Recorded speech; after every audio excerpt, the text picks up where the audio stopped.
mboka ina pe sifa toyebisaki bino papa oyo akokisi 3 ans na Bible balobaki Yesu Kristo ayebisaki bato ke nakobebisa ndako oyo après 3 jours nakotonga yango bato bakomprenaki te eza boye te papa Etienne Tshisekedi akokisi 3 jours oyo eza 3 jours parce que liboso ya Nzambe mokolo moko eza 1000 jours 1000 jours eza mokolo moko eza boye te maintenant boyebela déjà que imperium oyo papa Etienne Tshisekedi alukaki tozwia le 24 janvier 2020 nde pourquoi boyokaki Félix azoloba eza na action ezali musala eza boye te ane oyo musala ebandi soki boyebi makambo ezoleka na mboka te boyebake musala ebandi trouble ekoti deja na kati FCC parce que bazali komona clair te eza boye te président alobaki na poto na Londres alobi ke soki namoni blocage ezokontinue na kodissoudre par mais président alobaki ke naza besoin kodissoudre parlement te mais kasi makelele euti wapi zokande bato FCC bayebaki ke constitution article 148 esalamaki mpo na Kabila mais moto mosusu akoutilize yango te c'est pourquoi omoni madame Mabunda oyo constitution epekisi ke ye soki chef de l'état azoloba ye akorépondre te soki chef de l'état azosala musala na ye azosala discours que ça soit privé que ça soit officiel un député ne peut pas changer avec le chef de l'État. Parce que le chef de l'État est responsable devant le Parlement. Le chef de l'État est irresponsable devant le Parlement. Moto est responsable devant le Parlement, c'est le Premier ministre. Ce sont des ministres. Oyo soki basali likambo bako interpeller pango et pas l'Assemblée nationale. Mais comment un chef de l'État avec toutes les prérogatives lui dévolu par la Constitution, article 169, yo oyebisa ye ke obanda kopesa chef de l'État cours, opesa cours de droit, moi na docteur en droit, yo Mabunda papa na yo toyebi ye, mais moi no ya koli na ndako ya droit, et pas na bango balobaka ke famille ya makambo, famille ya bitumba. Ce qui ont béni Fati, famille Abitumba, c'est-à-dire au tombolier Makasi, au la mouissi bako konaye. Et ça va être. Bato, baza kuna bayebi bayoki ta on a solo. Voilà. Il n'a pas suivre. Mais yo, papa, ce qu'on a zopé Sabino procédure. Il y a dissolution au Parlement et Bandaka. Il n'a pas suivre. Dissolution au Parlement et Bandaka Nanine. Conseiller spécial en matière de sécurité, Azo Bengissa, ministre intérieur, Azo Bengissa, directeur en air, Azo Bengissa, directeur à DGM, Azo Bengissa, directeur à RTNC. Car de reportage, il y a RTNC, Azo Kendekuna, président de la République, Azo Benga, tous les présidents dans la frontière à Mokanaye. Les voisins, à Soloni na Bango. Maintenant, c'est à ce moment-là que le président va convoquer les deux présidents du Parlement, plus le Premier ministre, afin de Bango Boy, car de reportage Ezali Banda. À Soloni na Bango, à Yebi Singaï, Boyeb Sangaï, crise et Outiwa. Oya c'est justifié, Oya c'est justifié, Oya c'est justifié, à Yebi Bango Keboze Lawana. Abimi à côté de la chambre, Azosa la discours mouké devant les caméras, a petit message, il y a des solutions. Maintenant, c'est à ce moment-là, Bazo Kende combattre le Parlement sécurisé par la police. Deuxième, Azokanga frontière, il n'y a pas l'entrée, il n'y a pas la sortie. À ce moment-là, Bazo batte la RTNC. Bazot batela aéroport. Il n'a pas suivre. Bon monaki président tango outi awuti muzole akei wapi? Ah, président na politique batambolaka pamba te. Message à mes condoléances batina kana message. Ce que mon a sali déplacement boyebe. Déjà ça codé. Azu déjà code. Sentir. En cas d'erreur, ba commando américain baza na Brazza, ba français bazo kitao. Accueilli kuna 4 pays problématiques. Rwanda, Ouganda, Angola. Bakutani, chef de l'État pesi bango carte nyos. De façon que Soki Kabila Meki a commandé ma intervention rapide. Ba commando américain bazawana ba russe, tout le monde bazawana. Nde boyebela déjà que dissolution est en cours. Ba moncer déjà opération. La raison pour laquelle chef de l'État tango abengisi ambassadeur pour l'échange de vœux. Est-ce que bomona ki mabunda? Est-ce que bomona ki tambo mwamba? Boyebela déjà pour le chef de l'État. Il y a déjà les ruptures. Nde omona ki bazo solana kabunda bazo seka pamba te. Ayebisi kabunda oza mobali. Bato il faut manager. Il n'est pas suivant. Ma commerçant. Ndenge babuki mese epango bila. Il ne peut se sepeliter. Il ne peut se contre Makamongo bila sali. Nalobi boy. Et le Congo bila sali. Il ne peut se sepelir nango. Ngobila azosala mosala yo Joseph Ka. Mendenge balingi ba précipité. Nage. Po ba nager mango. Ndazo luka makambo. Ayebela déjà que il ne peut azobunda pour le peuple. Ezabo été. Ndeto ebisi bino boy. Le 15 février, Bissonio sur la star, tu comprends, chef de l'État message. Tu conseilles à départ, il y a Jatiningo. Tu conseilles à départ, il y a Batu Kabila, Bakene na Malembe, Basi Basali, et l'Oko Basali Nyon Cecily. Pour votre information, chef de l'État a un mandat d'arrêt sur Namesa Naye. Il y a tous les classiques. Il y a Joseph Kabila. Avant que Mike Pompeo Akitao, bon comment les locaux salama na Congo. Bakokanga ba désordonné na ndengama.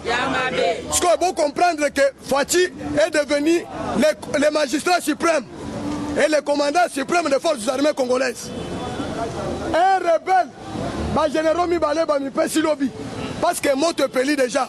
Amérique Skoyo a tellement le colo pour akota na Congo par force.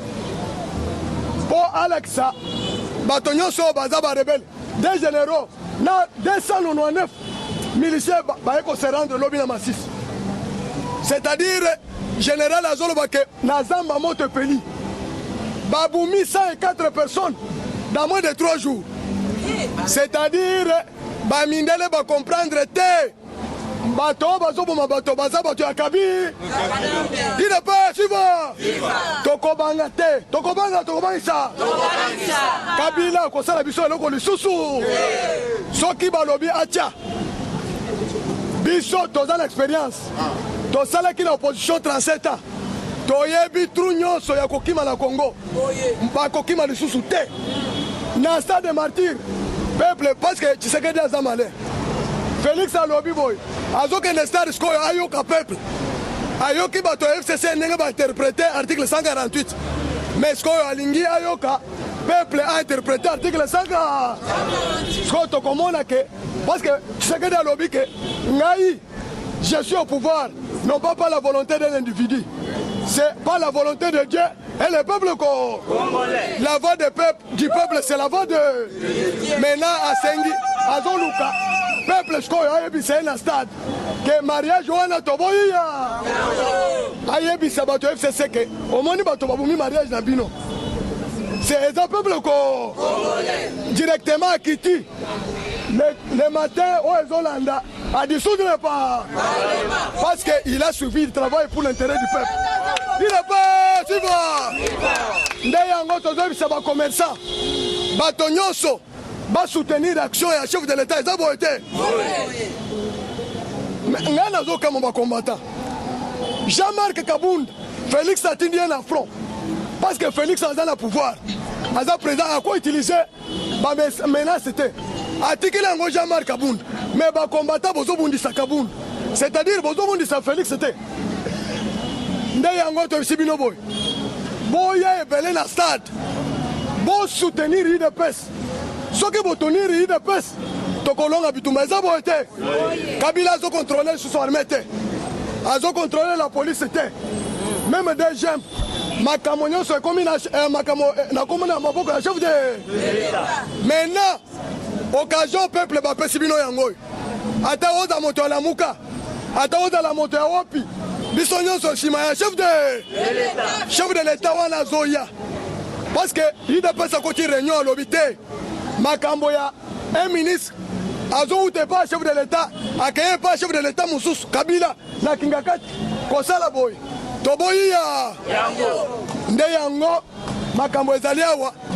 bo se prépare makambo esalamaki na 1997 ekosalema bato ya Kabila malheureusement baza na chance te parce que Congo Brazza Angola tous les frontières seront fermées moyen ekobima eza te papa instruction mindele basi bapesi esili basi bapesi même Kabila même Kagame il est bien informé que tozo préparer action parce que moyen Fatia a réussir mandat avec bato ya Kabila eza te il est pas suivant yoka président ya Ligue des jeunes ya Kabila azoloba boye makambo nyonso tozali kosala soki ekozala échec ekozala biso nyonso soki ekozala réussite eza biso nyonso c'est-à-dire makambo Fatia aza kosala ekokende na bénéfice ya bato ya FCC eza boye te baza na raison te gouvernement toza na bango parlement toza na bango esengeli tose de barisa na bango ina pas suivant maintenant skoyo boyoka na minute tozoloba toza na problème ya gestion Fatia alobi boye bamindele banque mondiale banque africaine bapesi Fatia crédit ya nini botunanga crédit ya nini bayebisi eke sala identité nationale na mois ya 2020 oyo chaque Congolais aura sa carte d'identité bada alobi ke makambo naza koloba en tout cas bakongolais bazosepela te bosali combien d'années boza na carte d'identité tozoloba makambo wana bazosepela te il n'est pas suivant makambo nazopesa bino eza ya conseil des ministres baarrêté na conseil des ministres ya vendredi chef de l'état ebisi bango que j'ai eu l'aval de la BAD azofinancé recensement bazosala identification qui est congolais qui n'est pas congolais bazopesa chaque congolais carte d'identité oyo tozalaki nango te banda mobutu tozozwa ngo c'est-à-dire opération ya élection 2023 hypothétique Fatia azosala réforme armée azosala réforme ya justice azosala réforme ya administration publique mbongo toza nango tokozala nango lisusu te il n'est pas suivant tozosala réforme économique nde bamindele bayebisi boye po topesa mbongo ya budget appui budgétaire tolingi tomona d'abord gestion na yo kosala planche ya billet te mpo na kofuta bafonctionnaire ou bien déficit na yo mais sala effort en tant que bon gestionnaire na minute oyo tozoloba Fatia a réussir mission il n'est pas suivant obete maboko maintenant baprojet nyonso ya minene ya investissement ya yinga ya po ya banane bazosala rai Kinshasa Burundi Tanzanie bazosala ngwao bazosala baprojet minene nyonso parce que Fatia a commis un bon élève auprès des institutions de Bretton Woods nde yango moni bato ya Kabila bablokaki dollar po bakase ye mais Fatia alongi bitumba abimi un bon élève bainstitution ya Bretton Woods balobi ke toyebaki ke kokoka te parce que Jean Baudouin Mayo ministre ya budget alobi ke tozofuta bafonctionnaire nyonso toza na nyongo te ndenge toza boye toza na nyongo te c'est pourquoi biloko bazwi mesure ya biloko ekita balobi ke taxe ebele oyo bato ya Kabila batiaki balongole yango bato bazokende Angola il ne peut suivre bato bazokende Lufwa balobi ale moto nyonso azwa biloko nyonso oyo bato ya Kabila bapekisaki ekota awa te ale Congolais somba biloko nyonso ekota awa na Congo ndenge eboli il ne peut suivre pas question ke ya monopole lisusu eza te so Congolais oza na mbongo kende osomba biloko eza awa te na Lufwa oye nango Félix alongoli barrière douanière il ne peut suivre Skoyo Atasik il ne peut suivre Atasik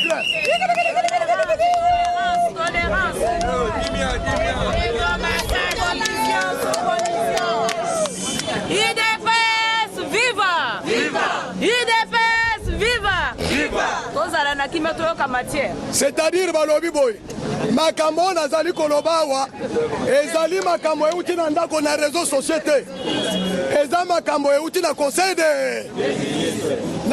de ministre bazwi mesure balobi que po biloko ekitawa esengeli monopole eza lisusu te bato ya Kabila baliaki mbongo epa ba société ya awa ok biloko mosusu ekota te kaka bango wana de façon que chaque mois baba ne kopesa ministre mbongo nde Félix alobi te bakongolais basala commerce ndenge nano tobandi production te biloko ekota na ndenge bakongolais balingi eza boye te soki oye na masanga na nzela oye na biloko na Lufwa bakangi yo mpe zwa nimero benga yango wana na elamba nimero eza wana bakangi yo biloko eza suspect te biloko eza suspect eza kaka minduki na masasi eza boye te mais biloko soki eza ya peuple congolais alia toza na capitale en tout cas barrière eza te fufu sucre loso bokende na bapays nyonso boya nango awa est ce que eza esengo te bobatela parti maboko il ne peut suivre mesure mosusu eza boye bandako nyonso oyo bato ya Kabila babanda kokota epuis bafutaki mbongo te bakufuta mbongo nyonso Fachi azolinga budget 2020 eleka 11 milliards tokomata na 20 000 est-ce que calculé banda 18 ans moto azofuta ndako te babatima minene bato wana baza ebele bato ya Kabila oyebi ke tokokotisa mbongo combien il ne peut suivre bon sikoyo nakomi koshite na pesa chinois naloba te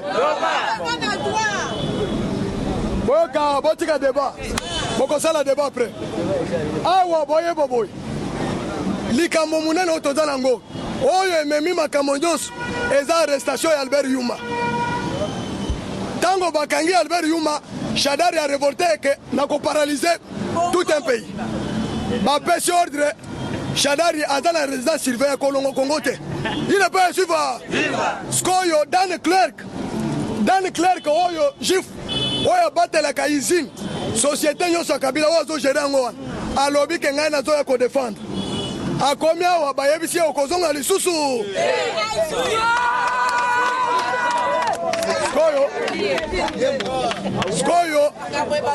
Skoyo tozeli chef na bango eza Joseph Ka skoyo Kabila skoyo mokolo Kabila koleka epa Fachi po asenga pona Albert Yuma na Dan Clerc nde mokolo Kabila kokota maka il ne peut suivre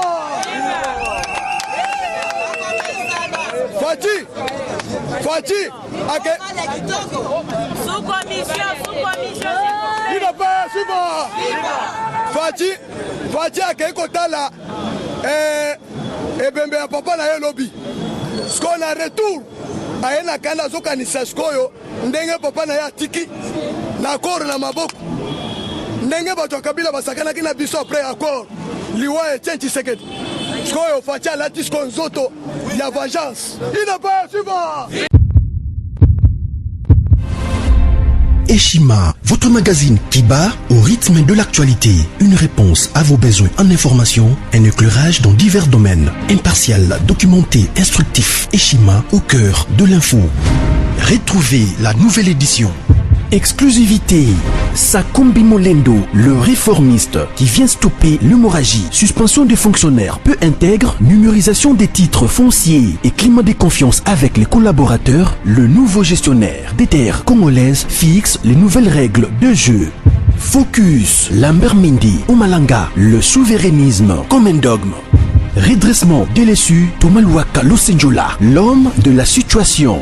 Dossier Eshima, fini les vacances, vive les rentrées. De la politique au judiciaire, en passant par les scolaires, les derniers trimestres de l'année 2019 en RDC est décoiffant. Économie, BCC, un cadre des rétrocommissions et détournements à passer au peine fin. Découverte, Claude Ibalanki et Colomba, les coordonnateurs du MNS au centre de l'action de Félix Tshisekedi dans le Grand Lac. Les dialogues et pourparlers en RDC qu'en tire le peuple. Tubaou, la clé de la mythologie kassaïenne. Retrouvez l'intégralité du magazine Eshima dans les kiosques. Eshima Magazine, un nouveau standard d'information.